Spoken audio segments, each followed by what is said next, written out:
is the Rebel Author Podcast, where we talk about books, business, and occasionally bad words.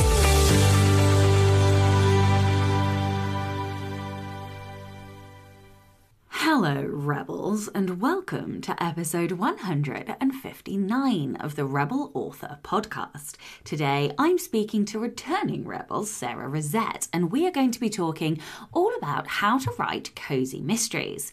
But first, to last week's question, which was, what's the best TV show or movie you've seen this year?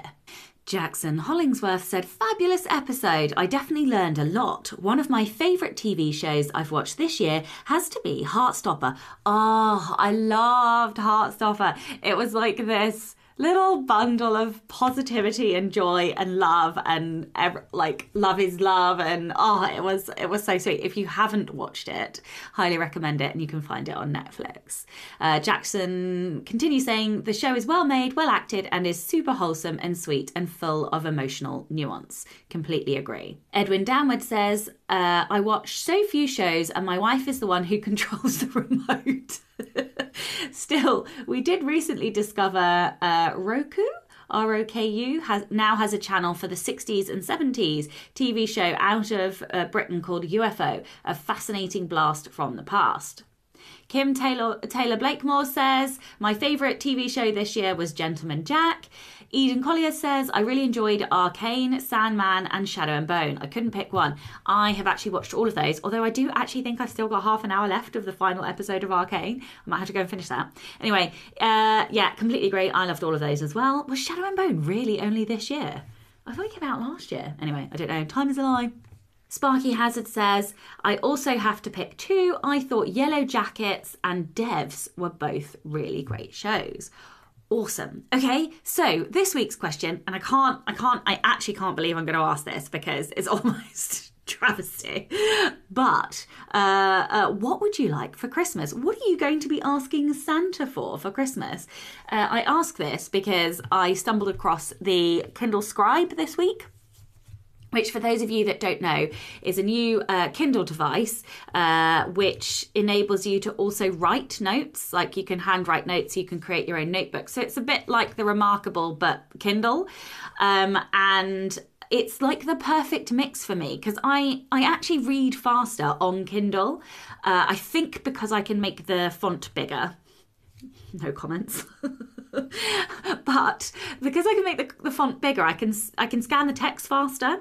But that said, obviously I prefer reading it on paper. One, because I don't really like being on screens all day, but two, because I can handwrite notes and I can put sticky tabs in. But this new device looks like it is the perfect blend of the two. So I definitely popped that on my Christmas list. So it made me wonder, what do you guys have on your Christmas lists? The book recommendation of the week this week is A Lair of Bones by Helen Scheuerer. Now, the reason that I have picked this one is because the final instalment in Helen's epic fantasy series has just come out. So I thought that it would be a great recommendation for this week. So A Lair of Bones, the blurb goes like this. Perfect for fans of Sarah J. Maas, Marie Rotowski and Alexandra Christo. A Lair of Bones is the first book in a binge-worthy epic dark fantasy series. As the daughter of an infamous criminal, Ro, I hope I said that right, only cares about three things: her friends, finding her death song, and the upcoming Royal Queen's tournament. A treacherous competition I'm already in determines the ruler of magic every 50 years. And this is Ro's chance to change her life, change her destiny. But she's not the only one who wants to win. Oh, I love it! Champions from every land will fight to the death for a chance to wield unimaginable power. Get ready for flawed heroines. Sorry, I'm taking out the final paragraph, but the ending bit says, get ready for flawed heroines, slow burn enemies to lovers, romance, epic world building, stunning magic, and found family. Readers will love this fast-paced, exhilarating fantasy. So if you like the sound of that, and who wouldn't, because hello competition, everybody drink, then go and have a look. I have dropped all of the links in the show notes. So in personal update then, I finished the book. Yay! I can't remember quite where I was last week, but I basically wrote the draft in 2 weeks and 4 days, which is a new record for me. So it's 70k. It's literally just tipped over 70k. And it's also a big fucking trash turd pile of turd, basically. You know, what first draft isn't a pile of turd, to be perfectly honest with you? No, I mean, like, it's really bad. But that's okay, because now we get to the good bit, which is where we can make it perfect. And it's tricky because I kind of wrote like 56,000 words before I really found the voice. And then that was really frustrating to get through the last 20k, because all I wanted to do was go back and start editing so I could blend it and make the voice right. I'm really excited by the voice. It does kind of need some tweaking at the prose level still, but oh my goodness me, this book I just had so much fun writing it. And it just really reminded me that actually that is the point of writing. Sometimes I think I stick a rod up my ass because, you know, I think that I'm supposed to be writing something, or I don't know, or like I think it should be this or it should be that because that's society's expectation, or I don't fucking know. But anyway, I just pulled the rod out of my bum and wrote and had fun. And I nearly told you about it then. But yeah, I put things in, like, you know how Jennifer Lynn Barnes talks about writing for the id, and if you haven't, then it's a free no, it's not free. That's not true. It's $6, or it was last time I checked, which was a few months ago. But it's on Romance Writers of America. If you just type into Google Jennifer Lynn Barnes writing for the id, it's a seminar, and she talks about writing for your id, which is the psychology. It's all to do with psychology. Anyway, it's basically giving your brain exactly what it wants. You know, we are wired for things like competition, like in Helen's book, because survival of the fittest, and that's literally our biological wiring, and other things like wealth, and, you know, all the things that basically help us to survive.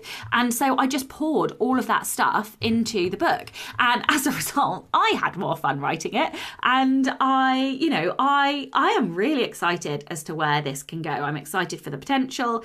In the background, I'm kind of creating a plan B. I'm not sure whether or not it will work. And if it doesn't, then I will just pivot again until I find something that does work.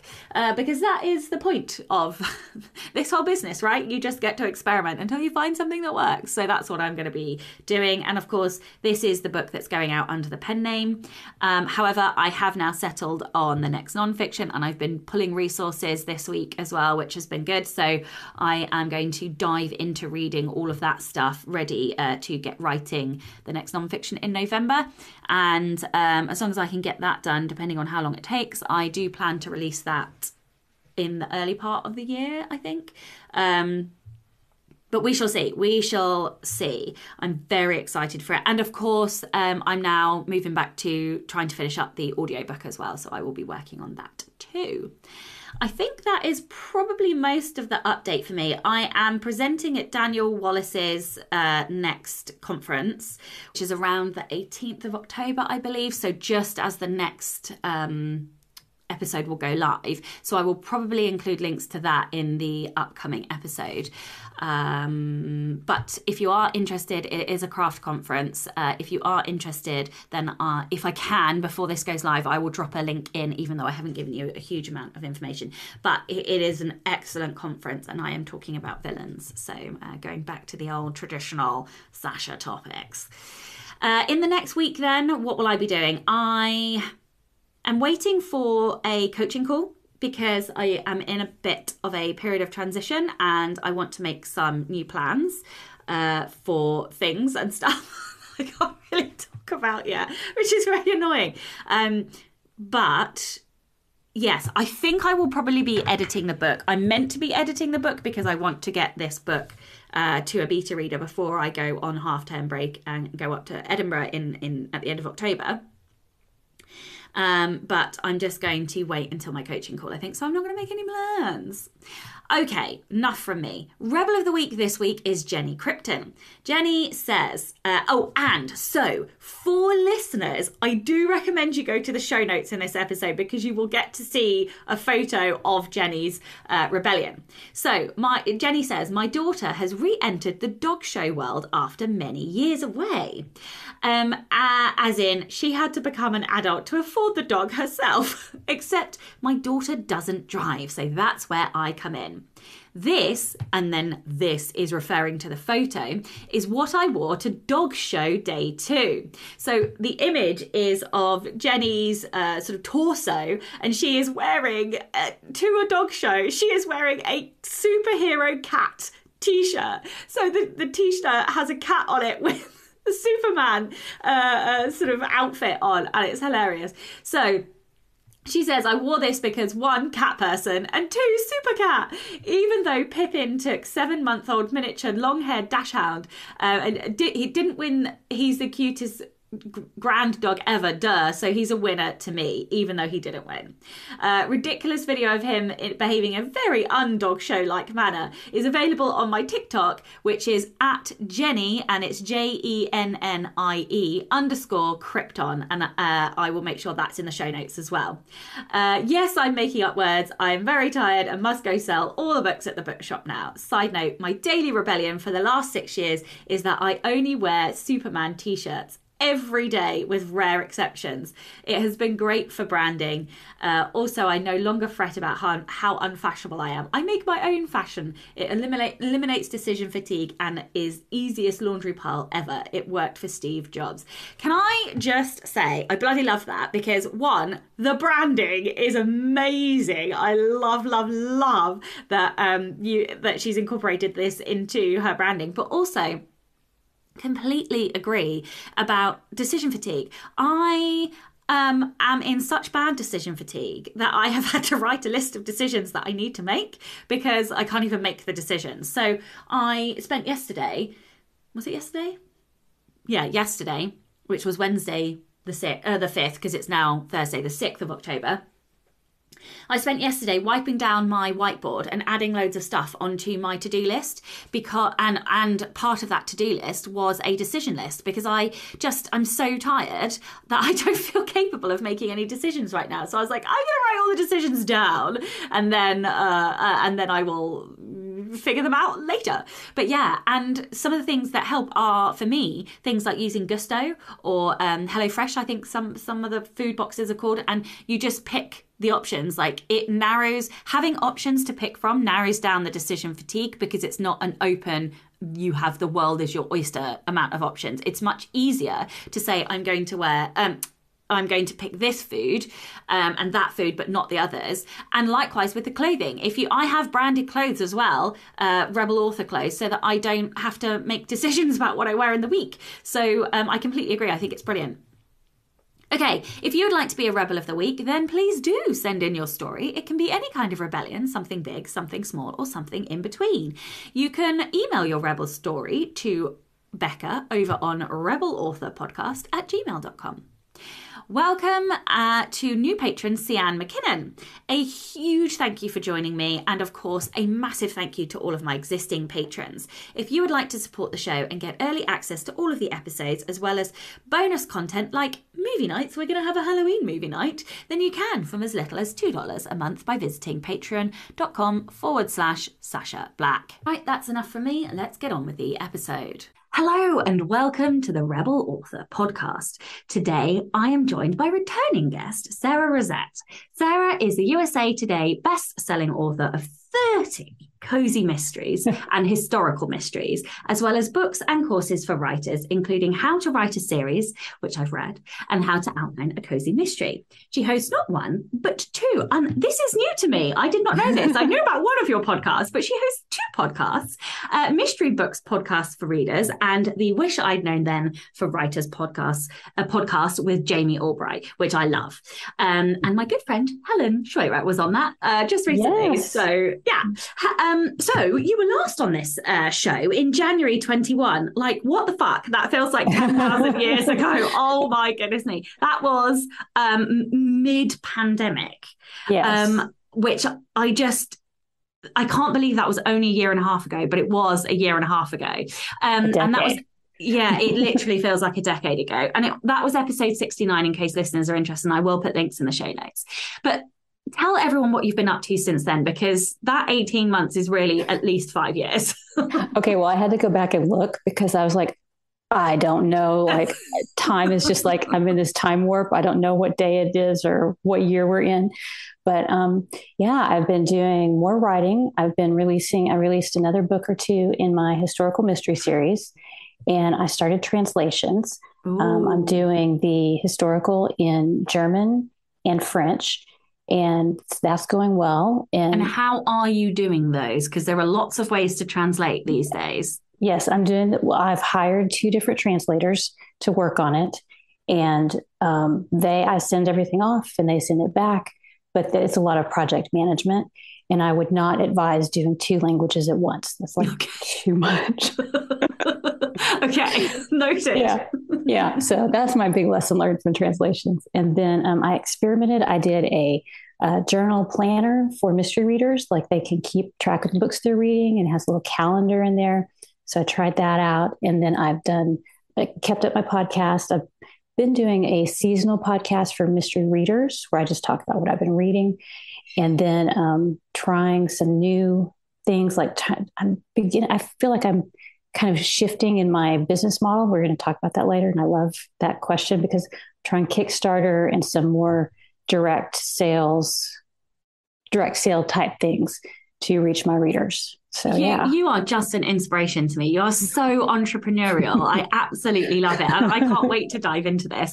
The one thing I wanted to ask before we dive in, the reader focused podcast, how is that going? Are you seeing any impact like on your, like, I'm guessing you also mentioned your own books in there.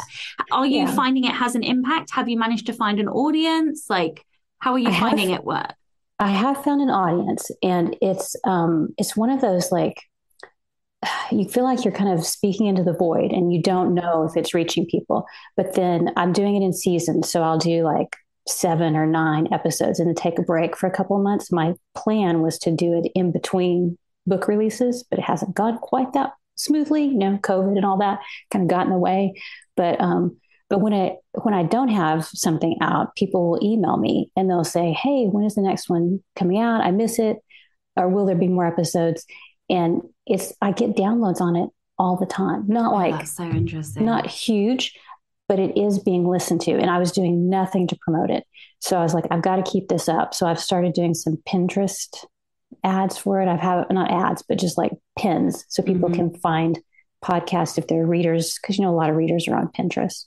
So I think that's helped get the word out. But yeah, it does have its a little following, and they're very specific to the type of book I write. And so yeah, I think it's working. But it's one of those that's very hard to measure, Yeah, I mean, it really is hard to measure podcasts because also the stats are notoriously unreliable as well. Like, despite what your stats say, you will then go to like another one of the providers and they do not match in any way, shape or form. And you're like, it's just, what is going on? Yeah. It's awful. It's interesting because I very nearly started another podcast and I stopped myself because I was like, bitch, your plate is so full. Can you really do another one? And but it was fiction specific. Right. And that is encouraging. Yeah. It's naughty. You made me want to do it again. Okay, well, we are here to talk about cozy mystery. Okay. So first, I wondered if you could so I'm a newbie to cozy mystery. I have a couple of friends that write cozy mysteries, but I've never read a cozy mystery. Okay. So and I'm sure there are other listeners who've never read cozy mysteries. So I wondered if you could start by explaining what actually is a cozy mystery, and maybe a little bit about the genre and how it differs from sort of the periphery genres that are attached to it. Yeah. Okay. So a cozy mystery, I didn't know about them either until, I started writing and I found this niche and I was like, how did I not know these were here? But they're like an intellectual puzzle. They're a whodunit. They should be like, they call it fairly clued, where there's clues where if the reader's reading, they can figure out who did it.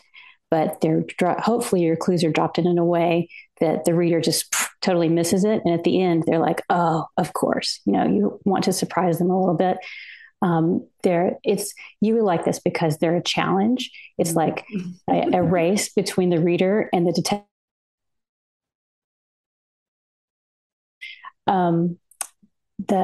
So you have to have, you're set up with the mystery and the clues and the red herrings. They're often a single POV, usually female, but doesn't have to be. There's plenty of, male protagonist cozies out there. Not as many, but there are some. Usually you have your closed circle of suspects. So like there's something that limits the mystery to a certain location, a village, a town, a business, something, that limits the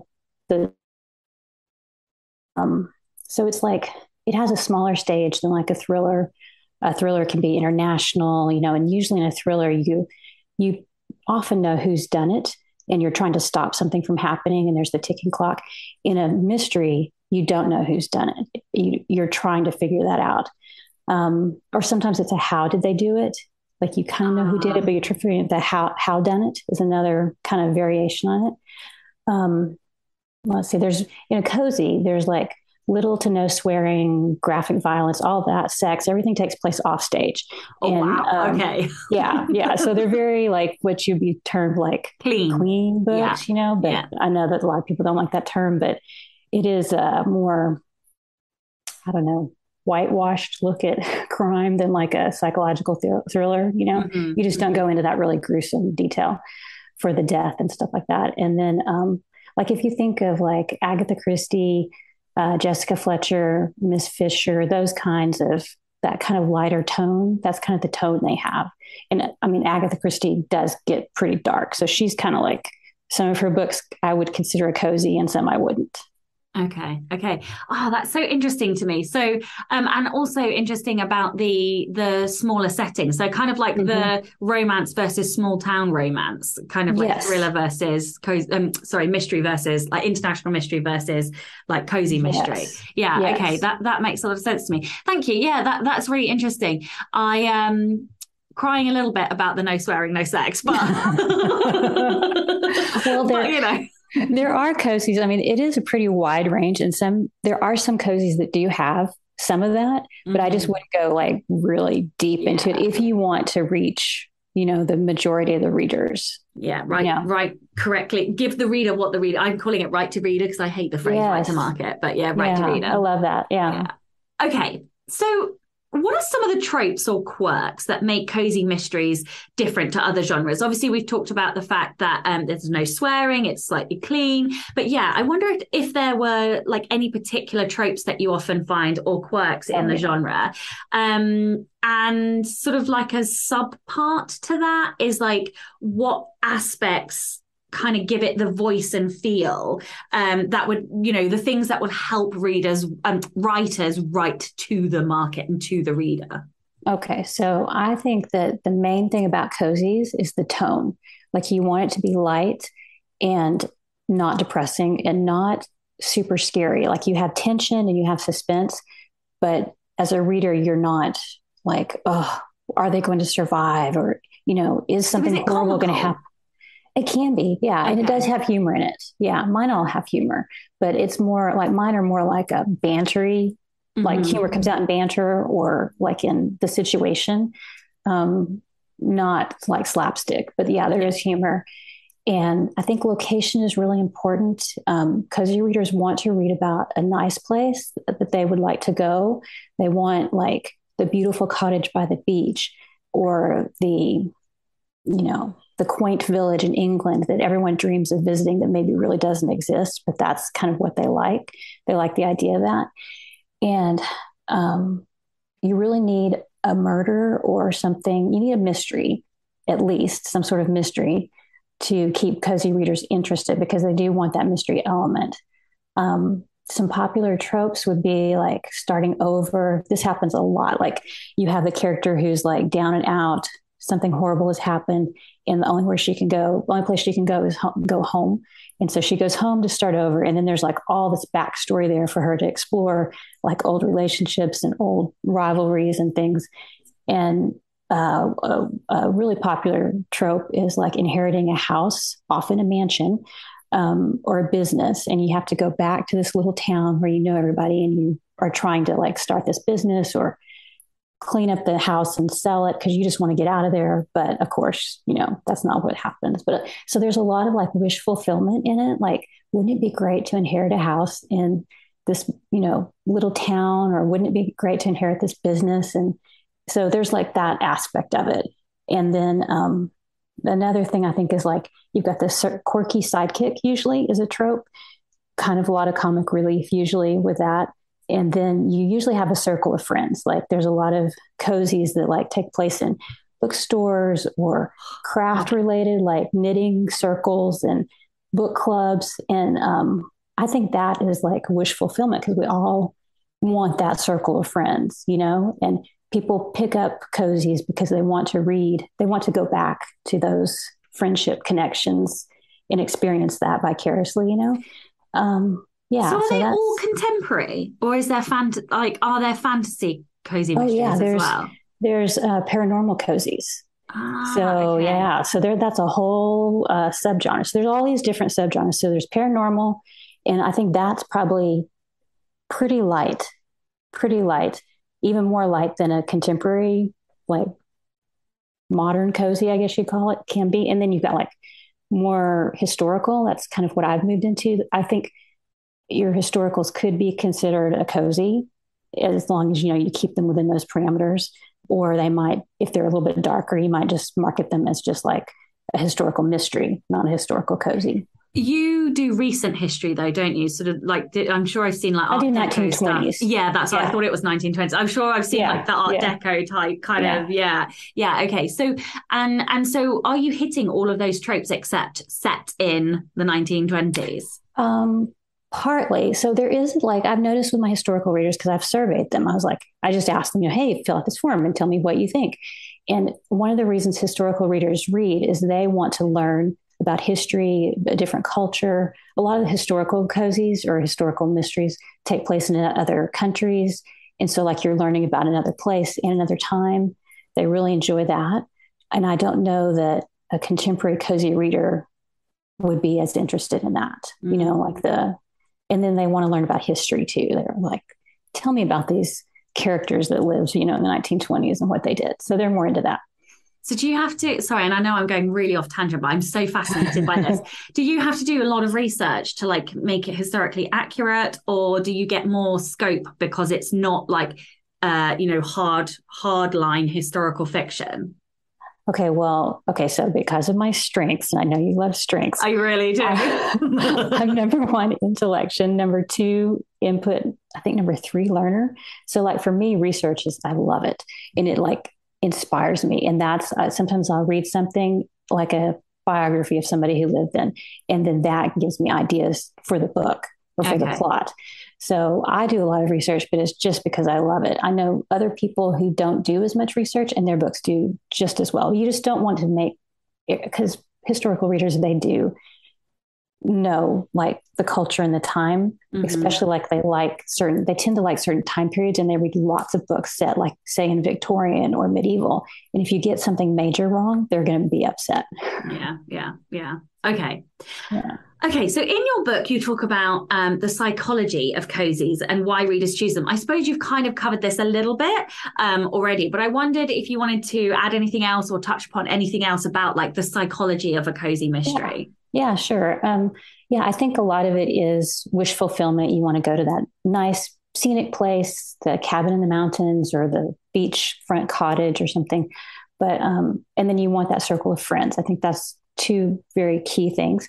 But I think also cozy readers really like that justice is done. The crime is solved. Like if you don't solve the crime, they're going to be very, very mad. So you solve the crime.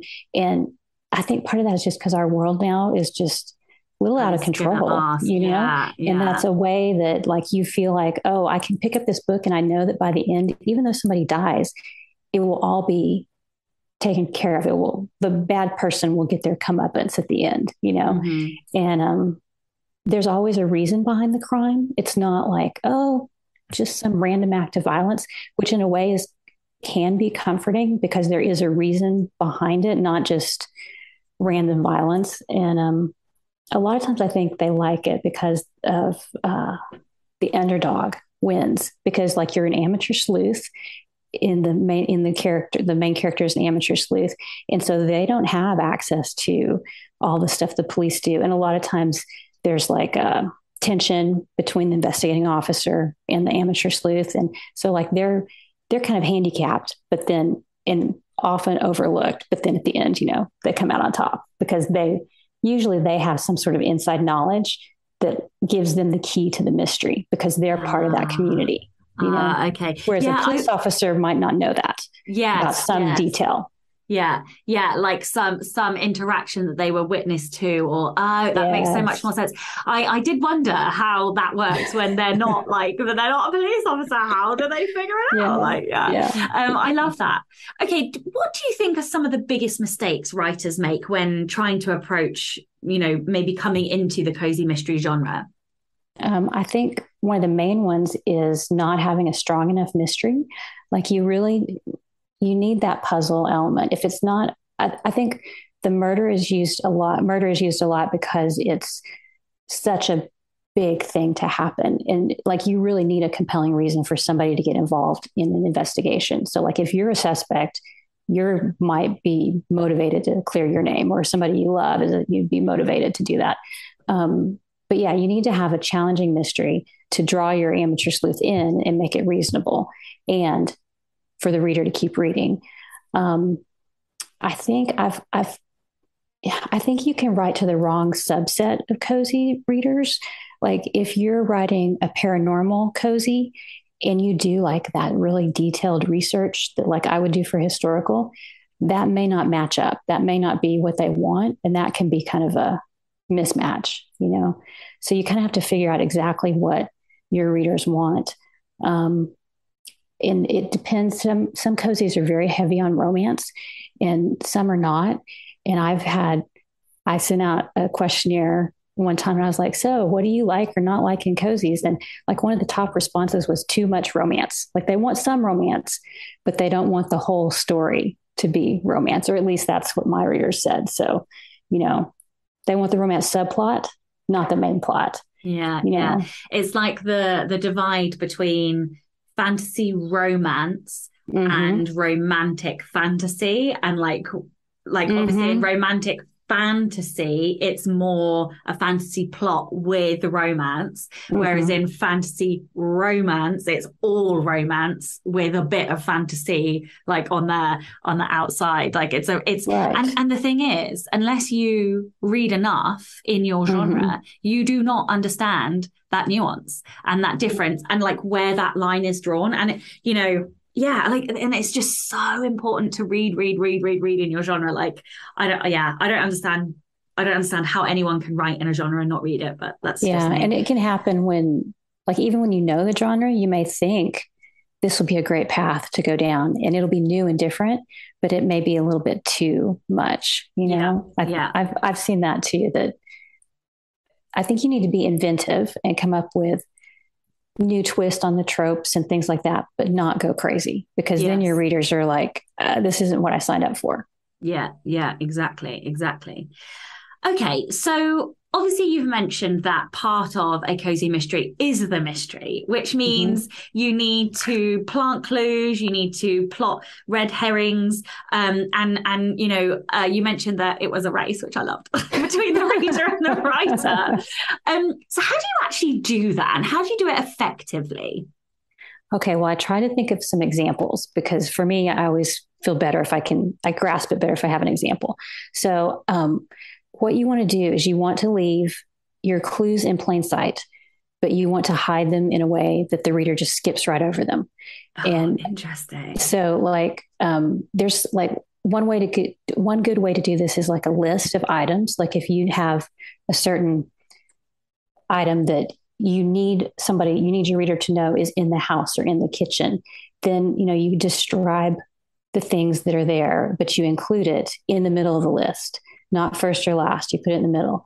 Or I've done this where like you have a bit of information that you need to get across, but if you do it really early in the book, by the time that you get to the end, a lot of readers will have forgotten about it. And I've done this as a reader. I'm like, oh, of course, they did mention that they signed that document in chapter 2, and you don't really connect it because you're in the introductory phase, so that's one way to do it.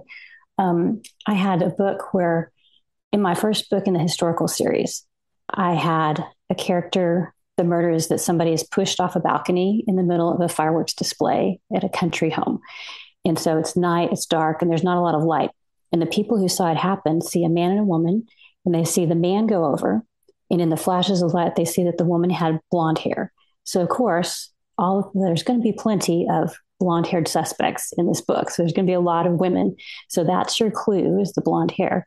But then in the story, I had my character touring this country house. It was the home of this famous society photographer who had a studio, and it had costumes and props, and she sees a blonde wig. So that's all you need for a mystery reader to go, okay, it doesn't have to be a woman. It could be a man. So see, then you've doubled your suspects. So that in that book, the wig was a red herring, but it caused the reader to start second guessing and thinking, oh, well, maybe it's not just the women. It could be the men. It could be a brunette genius. Woman, Yeah, that's genius. And I know that one worked because my proofreader put a little comment in and was like, oh, my spidey senses are tingling. And then later is like, oh, you got me with a wig. I love it. Winner. Yes, got it, tricked you. Yeah. So, yeah. But then I was also going to add that the things that doesn't have to be physical things. You can have, for clues and red herrings, you can have behaviors. If somebody lies, that can be a clue. It can be a knowledge, of the crime, or knowledge that the person, that maybe two people know each other. Maybe they've said they don't know each other. I used this one time where this man brings a cup of coffee to a woman, and it's exactly the way she likes it, very specifically, the certain number of creams and sugars, but he doesn't know her, supposedly. So how would he know how she likes her coffee unless they really know each other? So things like that your sleuth can pick up on and go, oh, yeah, maybe they do know each other. Or it can be an absence. Maybe somebody said they were at a certain place, but when you check on it, they're not. Or there was supposedly a letter delivered, but maybe the postman never came that day. That's from an Agatha Christie book. Oh, yeah. That's amazing. I love it. So do you plot these in advance, or do you figure them out as you go? Well, what I do is when I start out, I know who's going to die and how they're going to die. And then I put their name in the middle of a piece of paper, and I draw all these lines, and then each person is a suspect around them. And I figure out how the suspects are connected to the main character, or the character who dies. So it could be, a friend. It could be they found the body. It could be that, they were the last person to see them alive or whatever. But I figure out how they're connected. And then I figure out different things that could be suspicious for each one. So maybe, they're doing something else that's suspicious. They're not a murderer, but maybe they're having an affair and they're acting weird, trying to cover that up because they don't want that to come out. Certain things like that. So I try and figure out each person. And then I usually, when I start writing, I'm like, okay, in this part of the book, my amateur sleuth is going to suspect to this person, and she'll either run down that path until it's a dead end and come back, or she'll find a clue that makes her continue to think. So it's I kind of do it in phases. I'm like, but I feel like I need 4 to 5 good suspects to keep it interesting. It blows my mind. I think it's absolutely brilliant. I think you're a genius, to be perfectly honest. I don't know that I could do that.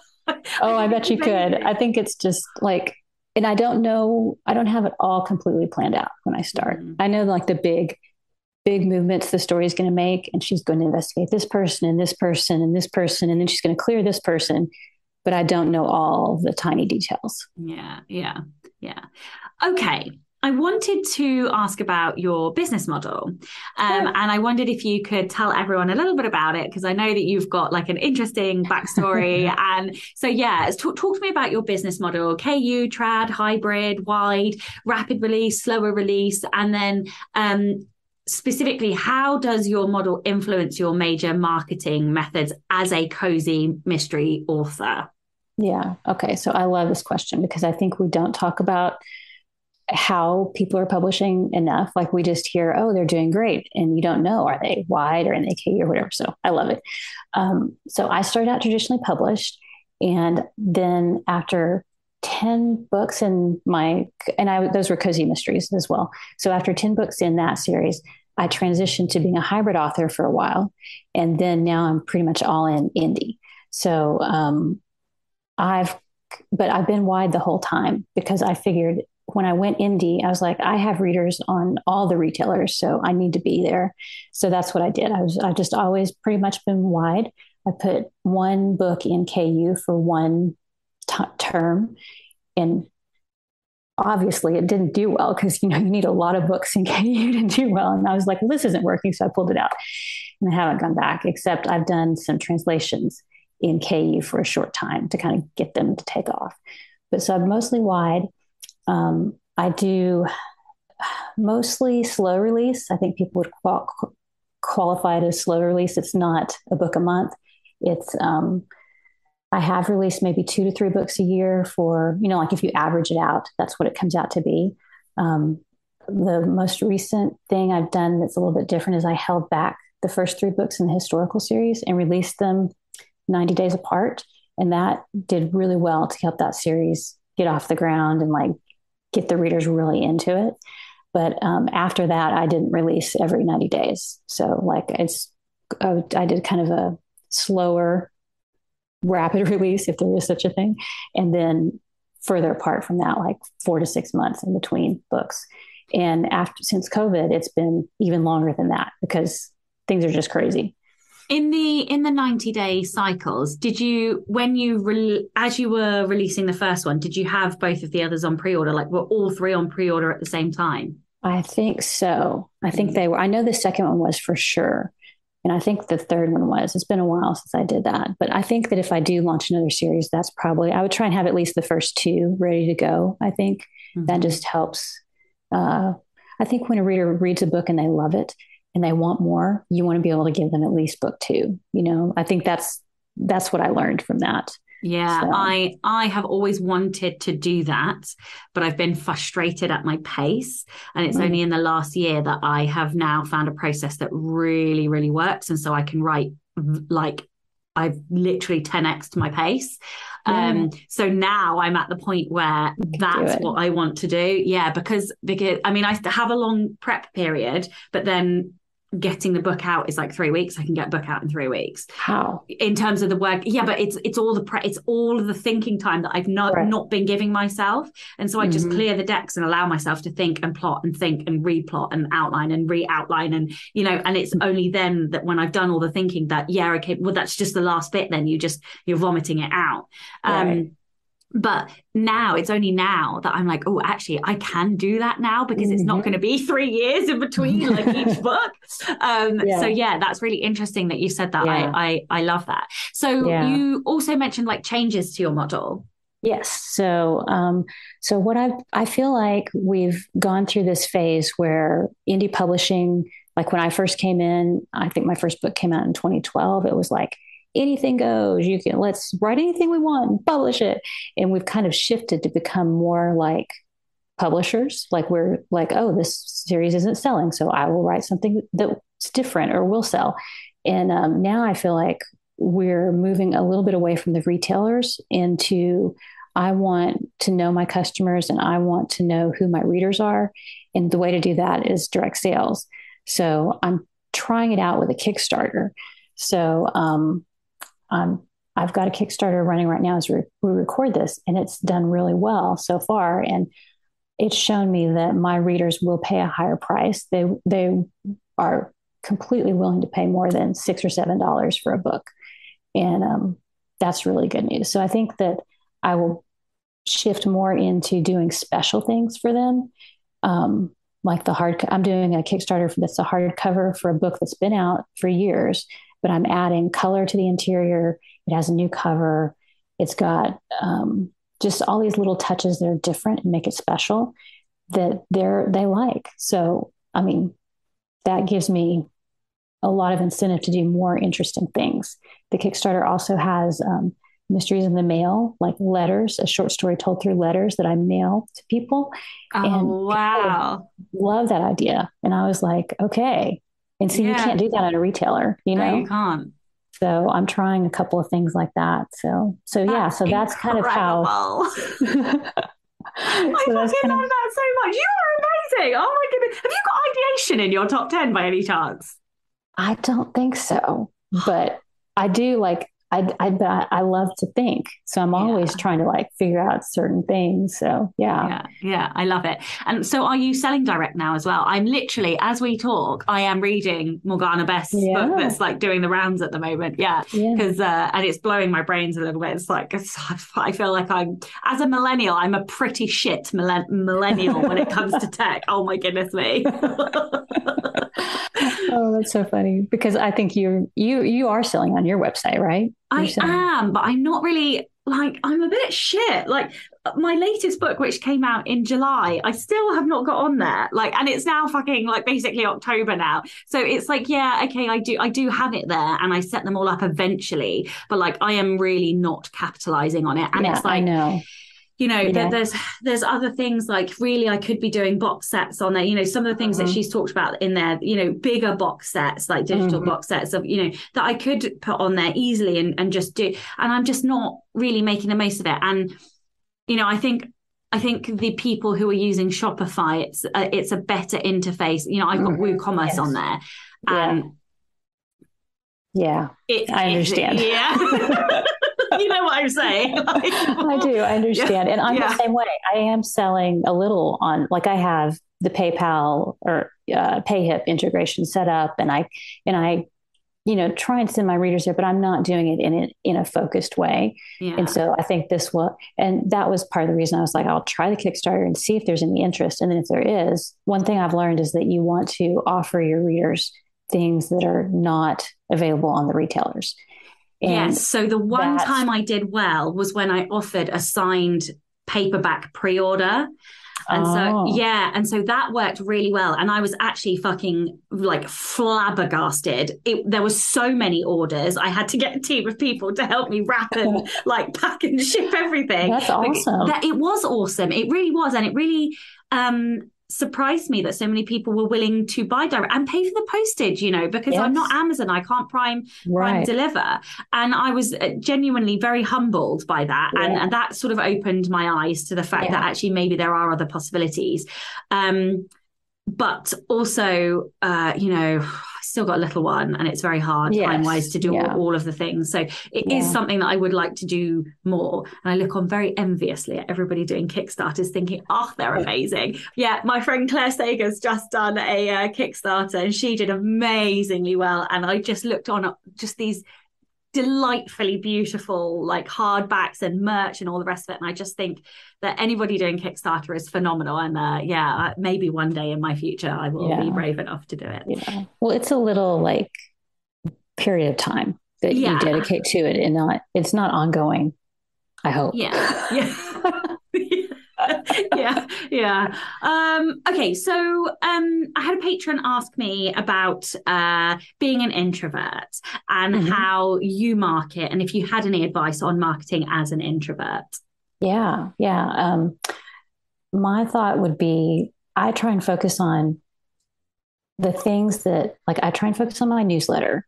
And I was thinking through this because I knew you were going to ask this question. And I was thinking about the things that I do. And a lot of them are almost like they're like one way. Like my newsletter goes out and I get some replies and some comments, but it's like I send out my newsletter and I try and focus on getting people on the newsletter. But it's not like that's a super high intensive, not like being on Facebook all the time and replying to comments. And, I feel like that's more draining to me. So I do the newsletter and I focus on like the podcast where I try and reach people. And that's also more one way, it's like I send out the podcast and hopefully they enjoy it. And, kind of that's just kind of what I do. And then I do things like I don't enjoy Facebook, but my readers are there because my readers are a little bit older demographic, but they are on Pinterest. and I much prefer Pinterest. So I just try and find like that. It's like that Venn diagram where you've got where they are, what I enjoy, and like where can we cross over. And so I just try and find those places. I've found that my audiobooks reach a younger audience. And so I've really, made sure all my stuff gets into audio. When it comes out, it's all in audio. So I hopefully am expanding out my audience a little bit. And I focused on libraries a lot too, because I think that's a good way to reach people. And all it is an email. My assistant helps me and she sends out an email we started like with my local libraries in my little area. And then we've kind of expanded out in bigger rings, just getting bigger and bigger. And so it's just an email that you send them. So it's like things like that I do that are more like I will do an event if I'm asked to do an event. I feel much more comfortable on panels than being the sole focus, a speaker. I'd rather be on a panel, and I'll kind of like gird my loins. I'm going to go do this thing. And I usually really enjoy it, but I don't do that all the time. So I try and kind of like space out my marketing that's going to drain me. Cause I feel like, it's good to do events and meet people, but I don't want my whole marketing plan to be like going to conventions and conferences, because that would kill me, So I try and kind of like keep it where I'm more comfortable with it personally. Yeah, I think that's so wise. And I think it's a bit of an experiment at first to try and figure out where those lines are. So like I recently had the realization that I absolutely love being on stage. Like it is catnip to me. I come off batshit high. I was presenting at Jericho Writers a couple of weekends ago, and I did 7 hours of speaking. And at the end, it was a lot. It was a lot. And one of them was 3 straight hours, literally 3 straight hours of presenting. Yeah, I fucking loved it. I was high as a kite. But do you know what drained me instantaneously was the social interactions in between the sessions. I just could not handle it. Like I'd come off high, I'd be like dancing, so happy. And then, I'd get a few minutes to myself and then bam, it'd be straight into the questions and the one-on-ones or the group, the one to sort of 5 or whatever. And I'd come straight back down. And so that's been a real interesting lesson to me about loving being on the stage, but not necessarily being able to do all of the social stuff afterwards. And therefore, can I go back to my room, or can I, how do I protect that? And that was so interesting to me, because you wouldn't expect that. If somebody is extroverted on the stage, you'd expect them to be extroverted off the stage, but that's not at all. It's just fascinating. It's very interesting. Yeah. Because like for me, I don't mind chatting in small groups, but like if they do one of those like big round table things where there's like 30 people, I don't want to do that. I won't say anything. I'll listen, but I won't say anything. But if I'm in a group of 2 or 3, I'll chat. And so like I try and keep like at conferences, I'm like, I know that I'll feel more comfortable if I'm in smaller groups versus larger groups. And you just kind of have to figure that out. Yeah, it's so interesting. I love it. I'm fascinated. Okay, well, this is the Rebel Author Podcast. So tell everyone about a time you unleashed your inner rebel. Okay, well, I've used my good story last time. So this will be a little one. So we were, my husband and I were on a tour. We went on this trip, and we're not really tour people. Like a tour, we more prefer the like Rick Steves, kind of like you just go and do your own thing and stuff. And that's what we've always done. But this time we're like, well, we'll go. So we went, and it was set up most of the time where you could kind of you could do things or not. But they had this one day that you were supposed to go with the group. They were going to go see, we were in Athens, and we were going to go see, all the Acropolis and everything, but they weren't going until like 2 p.m. And we were like, it's going to be so crowded. And so we didn't. We got up early and we went by ourselves. First thing, we were there when the doors open. I know this is such a funny, like not rebel story, but we did it all, and we got beautiful pictures, and it wasn't crowded, and it was gorgeous. We saw the sunrise. It was just beautiful. Oh, wow. Did you go again at 2? No, no. But the funny thing was that when we left and we went and did some other things, and then we were on the way back from the hotel, and we saw the whole group, and they were on their way, and we were like past them, and I was like, oh no. Oh no, I love that. So here's the funny thing about rebellion. It's taken me this long, and I mentioned this on a different podcast, but I can't remember the order in which these podcasts will air. But I have been thinking, obviously, and intellecting on rebellion. That is the point of this podcast. And the more I think about it, the more I have come to realize that even though there are many, many reasons for rebellions, be it wanting change, societal change, wanting to make something better or whatever, at the heart of almost every single rebellion I have ever heard is about finding joy and giving yourself joy. It is about doing the thing that is going to bring you happiness. And like, that is what I love. That is exactly what you did. You rebelled because you were like, this is going to make me miserable. So I'm going to go and do this because this is going to bring me joy. And I love that. I love it so much. That is a true rebellion. Okay. Well, that makes me feel better. Yes. Okay. Tell everyone where they can find out more about you, your books, and anything else that you would like to add.